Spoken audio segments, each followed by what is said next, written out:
I always thought that when a marriage ends, it's loud. Fights, slamming doors, tears, maybe someone yelling on the front lawn while the neighbors peek through blinds and pretend they aren't watching. I expected, if it ever happened to me, it would at least be dramatic. But no, when mine started to crack, it did so in silence. Like a hairline fracture, you don't notice until the whole structure is compromised. At first, it was nothing, or so I told myself. Kira started working late more often. Meetings, deadlines, team happy hours. The kind of excuses you can't argue with unless you want to sound like a controlling jerk. And I didn't want to be that guy. I wanted to be the guy who trusted his wife. She was different, sure, but I chalked it up to stress. Who wasn't stressed these days? Sometimes she was short with me. Sometimes she looked at me like I was furniture. Other times she wouldn't look at me at all. I'd find her in bed, turned away, screen glow painting her face while she smiled at her phone. I told myself it was just Instagram, TikTok, the dumb videos she liked. That was easier to believe than the alternative. I still remember the night it all started to feel real. We were supposed to go out to dinner, just the two of us. A small place near the marina. I made the reservation, got dressed up, even put on the cologne she used alike. But when I walked into the bedroom, she was already in sweatpants. "You're not ready?" I asked. She glanced up, then back at her laptop. "I'm swamped. Can we reschedule?" Just like that. No apology, no eye contact, no sense of what it meant to me. I said sure and walked out. It was a small thing, just a dinner.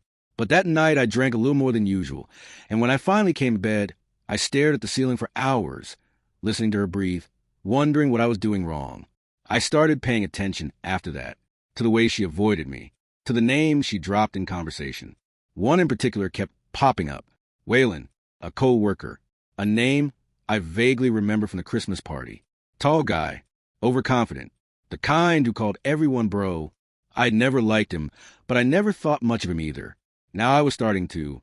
Every time she mentioned him, her voice changed slightly. Not in a romantic way. More like careful, like she was choosing her words, testing how I'd react. I didn't react. Not yet. Instead, I started talking to Lena. Lena was Waylon's wife. We weren't close, but we'd seen each other enough times at barbecues and birthdays to exchange pleasantries. One afternoon, on a whim, I sent her a message. Casual, polite. "Hey, has Waylon been working late a lot lately too? Kira's been swamped. Just wondering if it's some big project." Her reply came fast. "Yeah, a lot of nights lately." Why? That was the beginning of something neither of us saw coming. We started comparing notes. At first, it was innocent. Logistics, timelines, matching up stories. But soon it felt like we were solving a puzzle together, except the prize at the end was heartbreak. We didn't accuse them. We didn't even know, not really. But there were too many coincidences. Too many things that lined up too neatly. Eventually, Lena asked the question I was too afraid to say out loud. "Do you think they're having an affair?" I stared at the message for a long time. Then I typed, "I don't know, but I think we need to find out." And that's how it all started. We made a plan. Simple but effective. We'd track their excuses, compare notes, follow up on their stories. Nothing invasive. Not yet. But the deeper we went, the more tangled things got. There were receipts from restaurants neither of us had been to. Photos tagged at locations they hadn't mentioned. One night, when both claimed to be working late, they were actually at a jazz bar on the other side of town. A mutual friend's Instagram post gave them away. Just a blurry background shot, but unmistakably them, laughing. I wanted to confront her that night. I almost did, but something stopped me. I wasn't ready. Not because I was scared of the truth, but because I wasn't done watching. I needed to see how far they'd go. I needed to know if she'd look me in the eye and lie again.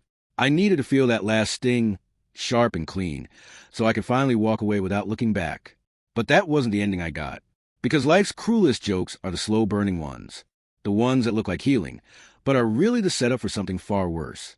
And I had no idea how much worse it was going to get. The funny thing about lying is how much effort it takes to make it look effortless. Kira became a master at it. Maybe she always was. And I just never noticed. Maybe that says more about me than her. Either way, by the time I realized how deep we were in it, we were already drowning. After that jazz bar slip-up, Lena and I ramped things up. We weren't just two spouses grasping at straws anymore. We were methodical, calm, surgical. It helped that Lena was a planner, organized, logical. She kept notes, timestamps, screenshots. Our chats went from hesitant to structured, bullet points, comparisons, a shared Google document, like a murder board for romance. There was no drama between us. We weren't bonding out of pain. It was something colder, like watching two people you thought you knew walk in the fire, holding hands. There's no room for nostalgia when you're cataloging betrayal. The oddest part? How normal things stayed. Kira still made her morning smoothies, still asked me to pick up oat milk, still texted me memes. Her laugh still echoed through the house. It was disorienting, like living in a parallel reality. The version of her I watched on Instagram was someone else. Stylish, radiant, free, but at home, she was muted, careful, present but not accounted for. One night, I caught her staring into the mirror, tilting her head like she was trying to see herself from the outside. "Do I look older to you?" she asked. I shrugged. "I think you look tired." She gave a small, tight smile. "Yeah, maybe." That was the whole exchange. But it stuck with me because she didn't look tired. She looked like someone living two lives, and both were wearing her down. Waylon, meanwhile, was getting bolder. Lena told me he'd started staying out overnight, blaming hotel stays on early meetings, claiming his phone died when she called. She showed me screenshots of Uber rides he forgot to delete. The destinations? Suspiciously close to our neighborhood. The moment it stopped being subtle was a day I found an earring. It was tucked between the couch cushions. Gold. Dainty. Not Kira style. "Hey," I asked that night, holding it up. "This yours?" She looked at it like it was radioactive. No. Must be Lena's. She was here last week, remember? She wasn't. I knew she wasn't. But I nodded anyway. Right. Must be. That's when I started recording things. Audio mostly. I kept a small device under the console table by the front door. I wanted to hear what she said when I wasn't around. Paranoid? Maybe. But I was past shame. The first few recordings were dull. Her humming, ordering food. Once, a phone call to her mom. But then, on a Thursday night, I caught her giggling, soft and low. "I can't talk long. He's almost home." The voice on the other end was faint, but I knew who it was. That smug tone, that fake deep chuckle. "Waylon," she said, "I miss you too. I know. I wish we could just disappear sometimes." I stopped listening after that. The next morning, she kissed me on the cheek and asked if I wanted anything from Trader Joe's. "Surprised me," I said, "because how do you respond to that level of performance?" Meanwhile, Lena and I weren't just observers anymore. We were actors in our own right. We started bumping into them more. Coincidences. Once at a coffee shop, once at a Target. Each time we played dumb, smiled, chatted, watched them squirm. They didn't know we knew. Yet, then came the day Lena called me. Not a message, not a text, a real call. "They booked a hotel," she said. Her voice was flat. "How do you know?" I tracked his card. There was a pause. "Want to catch them?" I hesitated. Then, "Yeah, let's do it." It was almost anticlimactic. We waited in a rental car outside the hotel. Watched them walk in. Watched them leave. 3 hours later.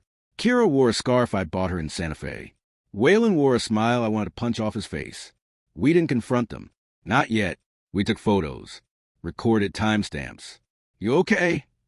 Lena asked as we sat there, her eyes fixed ahead. I shrugged. "No, but I will be." Later that night, back in my house, Kira crawled into bed beside me like nothing had happened. And I just lay there, eyes open, staring into the dark. I wasn't angry. I was calculating. Because now I knew the rules of the game. And I was about to start playing for real. You learn a lot about someone when you pretend not to know what they're hiding. Since the hotel incident, Kira had been especially affectionate. The kind of affection that felt rehearsed. She started baking again, randomly, cleaning things she never used to care about, leaving notes in my lunch. Things like, "I love you" and "Thank you for always being here." And every time I read one, I wanted to laugh. Or vomit. I couldn't decide. I didn't confront her. Still, because now I was watching her play a role, and I needed to see how far she'd take it. I was deep into my own act, too. Smiling, kissing her forehead, asking about her day. pretending I hadn't seen her sneak out her phone to text someone while brushing her teeth. She thought I was oblivious. Perfect. Lena and I had started meeting in person more often. Not romantically. That wasn't what this was. Our connection was forged in cold fire, not warmth. It wasn't chemistry. It was strategy. We met in libraries, in parks, once in an empty church. She brought notebooks, lists, printed screenshots. I brought a recorder. If Kira and Waylon were reckless enough to do this in the open, we'd be smart enough to record it all. Lena had this quiet fury in her. Not loud, not dramatic, but focused. Her eyes had that glassy sheen people get when they've stopped crying and started planning. I think he's got a burner phone, she told me one afternoon, passing me a coffee. Why? I found a charger in his glove box. Not the right model for either of our phones. And he keeps disappearing into garage to take calls. I nodded. He's not even trying to be smart about it. She shook her head. He thinks I'm too fragile to look. He doesn't know who he married. She smirked. Neither does Kira. It wasn't until the first week of November that things escalated. Waylon's birthday. Kira made a big deal out of pretending she forgot. Told me she was going to see her cousin that night, who was going through a divorce. I nodded and offered to send flowers. Instead, I followed her. From a distance. She didn't go to her cousin's. She went to a small Airbnb just outside the city. One of those rustic, Instagrammable cabins with Edison bulbs and a fire pit. I parked 2 blocks away and walked through the woods until I had a view of the cabin. She brought wine. Waylon brought his stupid grin. I stayed for an hour. Watched them toast. Laugh. Disappear inside. Curtains drawn. I snapped a few more photos. Then left. On the way home, I stopped by Lena's. She opened the door before I even knocked. You followed them, didn't you? I just handed her the phone. She looked at the pictures without a word, then exhaled sharply. They have no idea, do they? None. We sat on her porch. It was cold, the kind of night that smells like snow even though none's falling yet. What happens next? She asked. I don't know. I just know it's not going to be a fight. She nodded. No screaming. No tears. Just clarity. The silence between us wasn't awkward. It was heavy, full of things we weren't ready to say. We didn't kiss. We didn't touch. But something shifted that night. Not romance. Not revenge. Something stranger. Like 2 survivors making eye contact in a lifeboat. When I got home, Kira was in the shower. She smelled like lavender and wine. She smiled at me like nothing had happened. Feel better? I asked. She nodded. It really helped. She's hurting a lot. I bet. Then I kissed her. Slow. Deep. Enough to make her second guess what I knew. Because part of me wanted her confused. I wanted her to lie while doubting her own words. And while she rinsed her hair, I checked her purse. 2 wine glasses. 1 corkscrew. No cousin. A week later, Lena found a private investigator. Someone she trusted. A woman named Jules. Sharp. Discreet. Former Army. She carried herself like someone who never apologized twice. Jules started tailing them. 3 days in, she had videoed them checking into a spa resort during a company retreat. Amateurs, she said, dropping the flash drive on my table. That night, I watched the footage alone. I don't know what I expected. Sex? Kisses? No. The worst part was how normal they looked. Like they belonged to each other. Like we were the intruders in their story. They looked happy. That's what gutted me. Not the betrayal. Not the secrecy. The joy. They didn't look guilty. They looked free. And that was the moment something broke in me. Not a snap. A quiet fold. The kind you only feel once. The kind that makes you let go. But I didn't scream. I didn't break. I just stood up and started packing my bag. I didn't leave a note. No dramatic speech. No suitcase at the door. No cinematic moment where Kira wakes up and runs outside in a robe yelling my name. I just left, took my laptop, a bag of clothes, my passport, walked out before dawn, and never looked back. I rented a room in a short-term sublet an hour away. A strange, over-decorated Airbnb in a beach town that had no beach, just themed shops selling anchors and overpriced candles. It was perfect, anonymous, quiet, detached. Kira messaged by noon. Where are you? Everything okay? Then, you left your charger. And later, I'm getting worried. Please call me. I didn't respond. I wasn't angry anymore. Just done. She'd made her bed one stolen night at a time. I was letting her lie in it. Alone. Lena went dark for a few days. I think we both needed the silence. There was nothing left to investigate. No questions left unanswered. We knew the truth, and it had already bled all over everything. I started walking. A lot. Miles at a time. Through neighborhoods I didn't recognize, by families that weren't mine. I liked the anonymity. No one knew who I was. No one expected anything. I could be anyone. On the third night, I found a bar with no TVs. No music. Just people quietly drinking their bad decisions. I fit right in. That's where I met her. Samantha. She sat next to me and ordered something with gin and rosemary. The kind of drink that sounds like a garden got drunk. You look like you just escaped a cult, she said. I laughed. First time in weeks. Close, I replied. Marriage. Yikes. That old trap. We talked. Nothing deep. Just talked. And when she laughed, it didn't feel like a performance. It didn't feel like Kira. She didn't ask where I lived, or why my phone kept buzzing in my pocket, or why I flinched every time it did. She just said, I have 2 kids. If that scares you, say so now. I don't scare that easy. The next morning, I woke up in her house. The sun cut across her living room in these perfect lines. Her daughter was already up, watching cartoons in a blanket cocoon. Her son, younger, was still asleep on the couch. She handed me coffee like it was the most natural thing in the world. I don't usually bring strangers home, she said, but you didn't feel like one. That might be the nicest lie anyone's ever told me.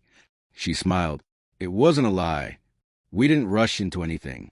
No decorations. No need. I spent more time at her place.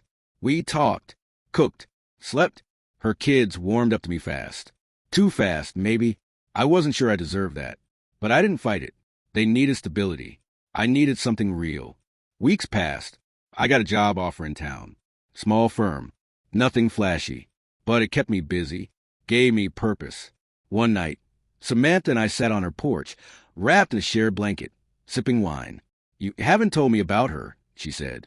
The one you left. I paused. She left first. I just walked out after. Was it bad? I nodded. She slept with someone I trusted. Ouch. Yeah.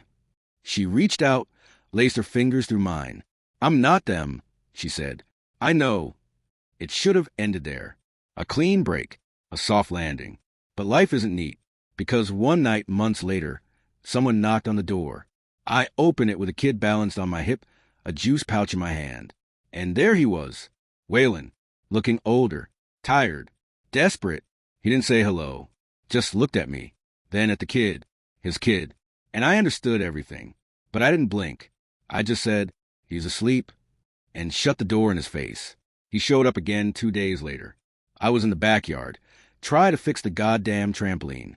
One of the springs had snapped, and Samantha's son, Jonah, had been distraught about it all morning. I didn't hear the front door knock this time. I just turned around, wiped the sweat from my brow, and there he was, standing on the edge of the lawn, like he'd stumbled out of a bad dream. Waylon. Same tired jeans, same hollowed-out expression. This time he spoke first. I just want to talk. I stood there, gripping the rusted wrench, 1,000 different replies surging up my throat. Talk? You lost that privilege a long time ago. He shuffled forward a step. Please, man. I didn't know. I laughed, bitter and loud. Didn't know what? That you were screwing my wife, or that you had 2 kids you abandoned like last week's leftovers. Which part are we pretending to be clueless about today? He winced, and I saw it for the first time, the fragile panic just behind his eyes. The kind people get when they realize they're not the hero in the story. Hell, they're not even the villain. They're just replaceable. I didn't know she had anyone new, he said quietly. She stopped responding months ago. The kids, I just wanted to see them. Right, I said, and you figured it'd be totally normal to knock on the door of the guy whose life you blew apart. Maybe take your son for a spin around the block like nothing happened. He had no answer.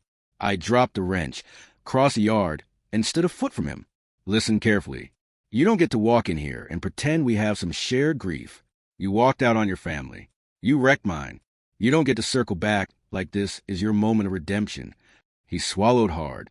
Can I at least explain? No, you can leave.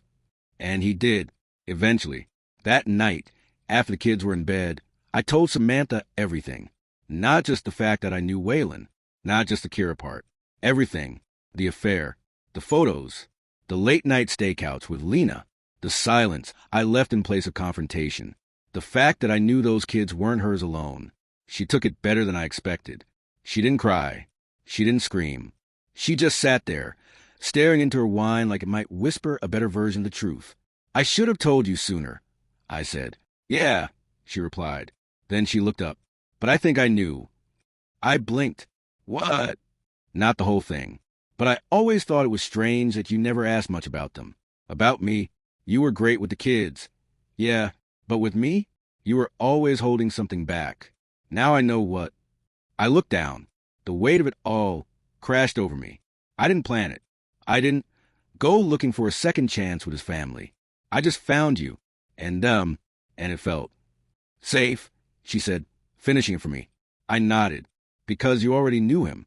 And maybe, in some twisted way, this was about balance, about proving something to yourself. At first, maybe, but not anymore.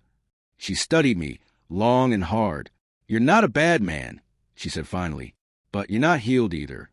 That line clung to me all night. I wasn't healed, not even close. The next week, Lena called me. We hadn't spoken since I left town. It was a clean cut, but she sounded out of breath, like she hadn't stopped moving in days. He's showing up at my work, she said. Waylon? Yeah.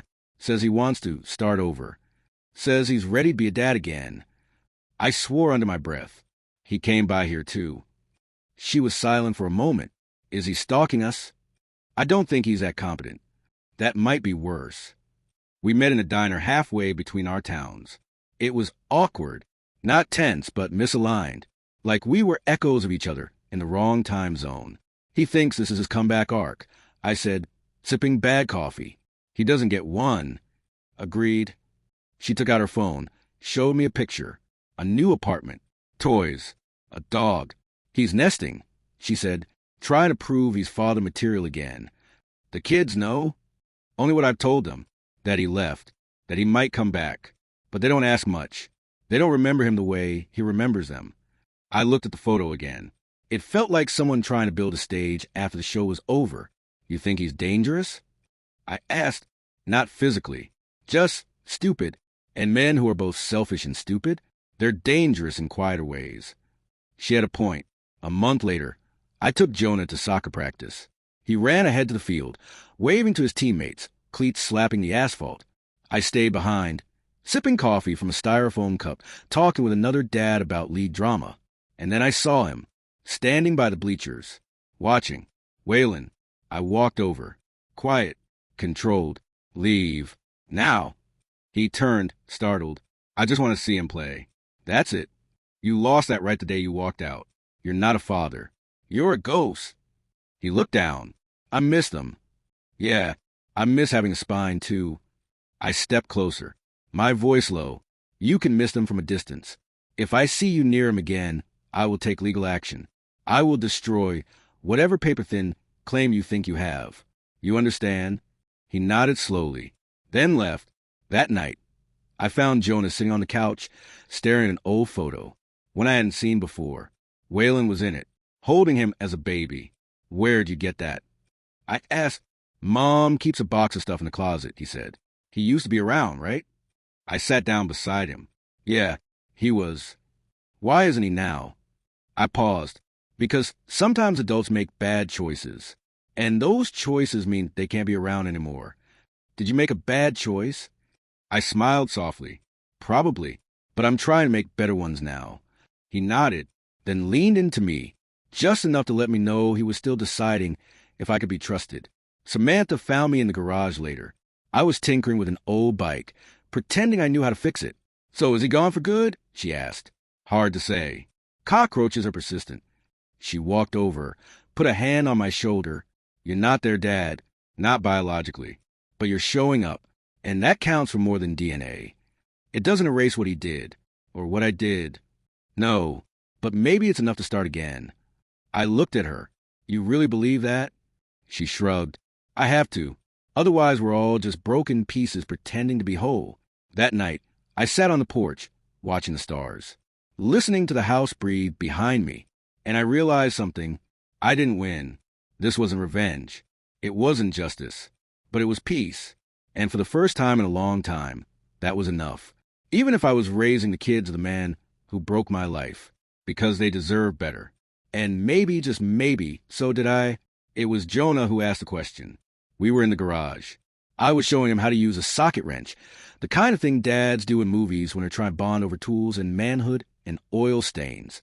He was holding the ratchet like it might explode, watching my hands carefully when he said, "Was he your best friend?" I froze. Just a second. Maybe less, but enough. Who? The guy. My old dad. I let out a slow breath. Tightened a bolt I didn't need to. Yeah, I said. He was. Jonah looked down, fiddled with a washer. Did he take something from you too? There it was. Not a question from a child. A mirror. He did, I said, but not what he thought. He nodded, didn't press. And I realized in that moment, this kid wasn't asking because he needed reassurance. He was asking because he already knew. Kira emailed me a few days later. Not a text, not a call. A proper, typed-out email. Subject, closure. No, hi. No, dear. Just 3 paragraphs of past tense politeness. She told me she and Waylon had officially ended things. Apparently. Trying to rebuild trust while being stalked by the ghost of their shared guilt wasn't the foundation they imagined. She apologized. Sort of. Said she hoped I was okay. Said she was starting therapy. Said she was learning a lot about patterns. I didn't respond. What do you say to a woman who broke you and then tried to sound like she was writing a motivational blog post about it? Nothing. You say nothing. Lena sent me a postcard. A real one. From Maine, of all places. It just said, "Still breathing. Kids are good. I adopted a cat. His name is Bastard." Fitting, right? I laughed, left it on the fridge. Sometimes, the people who helped you survive don't walk with you to the finish line. Sometimes, they just hand you water, pat your back, and let you go. Samantha and I hit a rough patch. Not dramatic. Just heavy. Like our lives had finally slowed down enough of the baggage to catch up. One night, we fought. Over dishes, of all things. But really it was about everything. About the awkward weight of 2 broken people trying to make something whole. She said, "You never fully moved in. You just stayed." I said, "I didn't know if I was allowed to be happy yet." She went quiet. "You don't need permission, you know." That night, I unpacked the last box. And the next morning, I took the kids to school and waved as they ran inside. It felt final. Not an ending. Just real. Months passed. Seasons turned. The trampoline got fixed. The dog dug up my tomato plants. Jonah broke his wrist jumping off a swing and wore the cast like a trophy. I changed jobs. Started coaching a little league team. Learned how to braid hair poorly. The kids call me Mike. Not Dad. Not Stepdad. Just Mike. And that was enough. Because every night they said good night to me. Every morning. They ate cereal at the counter while I packed lunches. They asked me for help with homework. And they brought home drawings of our family, where I was always in the middle.